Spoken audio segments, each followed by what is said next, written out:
Assalamualaikum warahmatullahi wabarakatuh. Bismillahirrahmanirrahim. Alhamdulillahi khaliqil asya. Ahmaduhu wa ashkuruhu ala taradufin na'ma. Allahumma sholli wa sallim ala sayyidina Muhammadin sholatan takunu likulli da'in dawa wa kulli illatin syifa. Kepada semuanya makhluk di jagat alam raya yang dirahmati Allah Subhanahu wa taala. Kali ini saya akan membacakan kata mutiara hikam yang ke-137. Mana'aka antad da'iya ma laisa laka mimma huwa lil makhluqin. Allah mencegah engkau untuk mengaku-ngaku apa yang seharusnya tidak ada pada dirimu, yaitu yang untuk makhluk.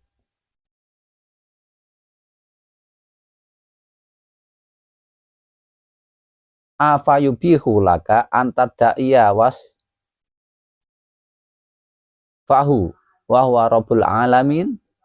Apakah kemudian dibolehkan bagimu untuk ngaku-ngaku sifatnya Allah Subhanahu wa taala padahal dia adalah Tuhan semesta alam?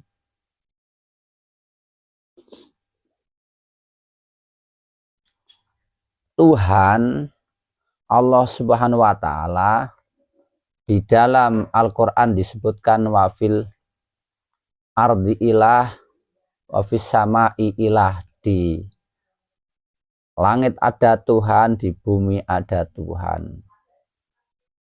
Tuhan yang di langit itu sifat yang dikatakan Tuhan di langit itu Tuhan di akhirat, Tuhan Qadim, Tuhan yang laisa kamitslihi syai'un, tidak berupa apapun. Itu sifatnya mutlak, tidak terbatas, tidak terdefinisi, tidak terdeteksi. Sedangkan yang dimaksud Tuhan di bumi itu adalah kekasihnya, sebagai sambungan antara dunia dan akhirat. Matahari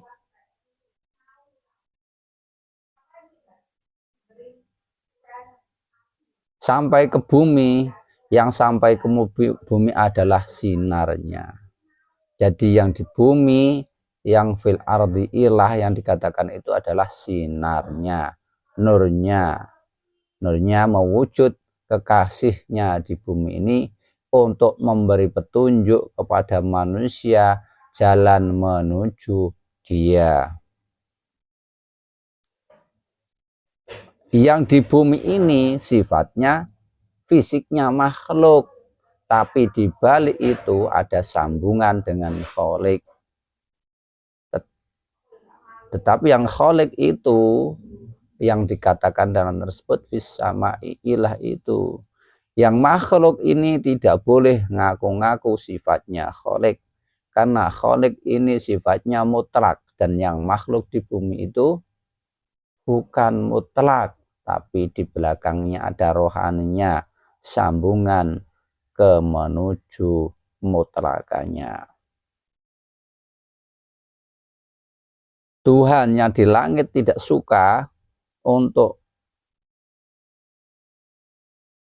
al-haqqu ta'ala ghayurun fala yuhibbu li abdi ayyaf sirra khususiyatihi.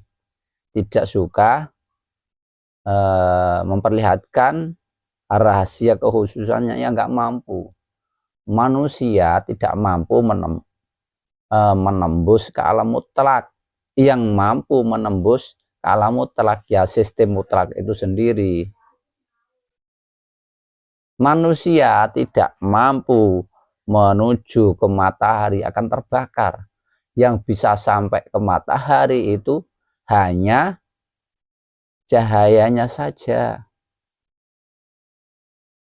karena manusia tidak bisa itu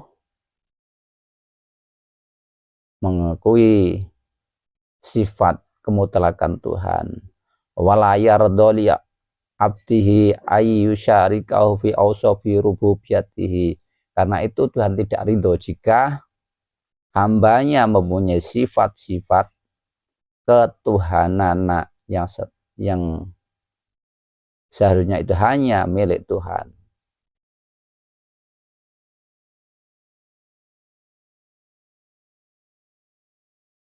Makanya Allah itu ghayyurun, maha cemburu.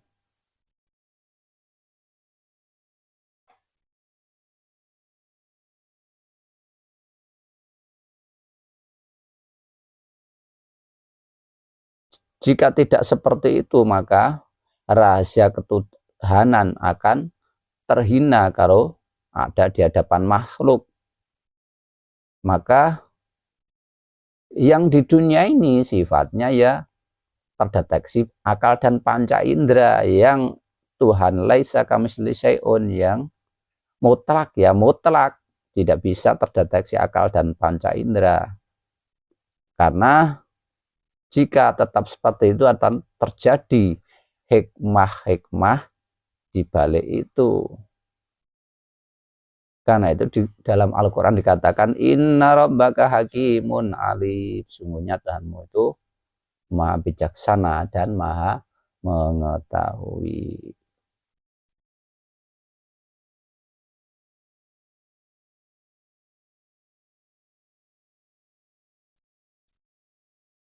Karena itu waman ghayyaratuhu ta'ala an ihtasab bi safil rububiyah wa nahana an idhariha wa tahali biha halan aw maqalan.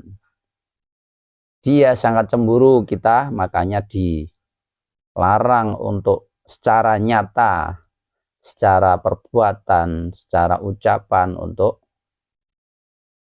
memakai sifat-sifat ketuhanan.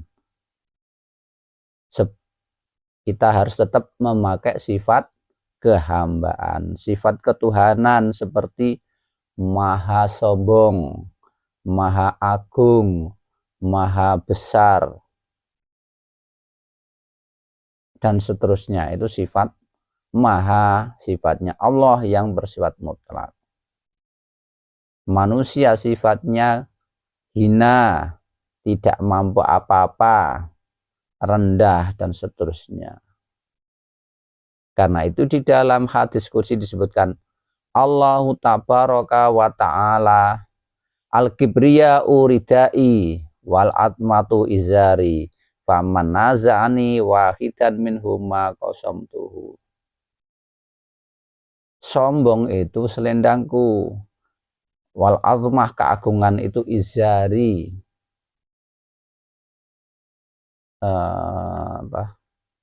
sarungku, pakaianku. Faman naza'ani wahidan minhuma qasamtuhu. Barang siapa yang melawan saya dengan memakai salah satu dari sifat itu, maka aku akan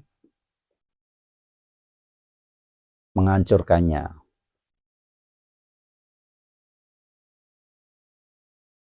Wala ahad dan aghyaru minallahi ta'ala falidzalika harramal fawahisha ma dhahira wa ma baton.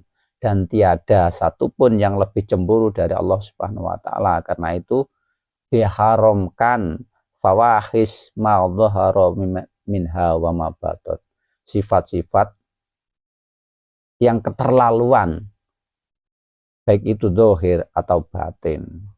Sifat keterlaluan sifatnya Tuhan tapi dimiliki oleh seseorang.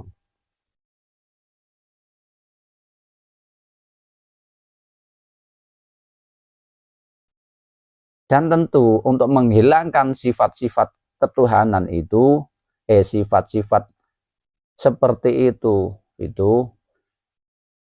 bukan psikiater cuma diarahkan ke sini, tapi ada metodologi, jalan, dan caranya. Dan jalan dan caranya untuk membersihkan sifat-sifat seperti itu, itulah dinamakan thariqah.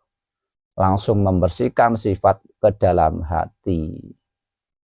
Karena sifat-sifat tercela itu istilahnya kalau berupa sifat namanya setan, tapi di atasnya setan ada gelombang untuk membersihkan sifat-sifat yang merasuk ke dalam hati itu, dan gelombang-gelombang itulah kita masuk ke thariqah, ditanamkan nur, yang mana nur dari Allah Subhanahu wa taala sendiri. Dari situ kita bisa membedakan mana yang sifat melawan Allah dan sifat yang menghamba kepadanya. Dan sifat itu tidak dibuat-buat, tapi nanti akan dibersihkan oleh Allah. Setelah dibersihkan, diformat ulang, baru akan muncul tajalli, tahalli, tajalli. Dan metodologi itu diajarkan di Thariqah Naqsabandiyah Khalidiyah Al-Mahdiyah Nusantara. Bukan cuma teoritis, bacaan dan omongan belaka. Semoga bermanfaat. Wassalamualaikum warahmatullahi wabarakatuh.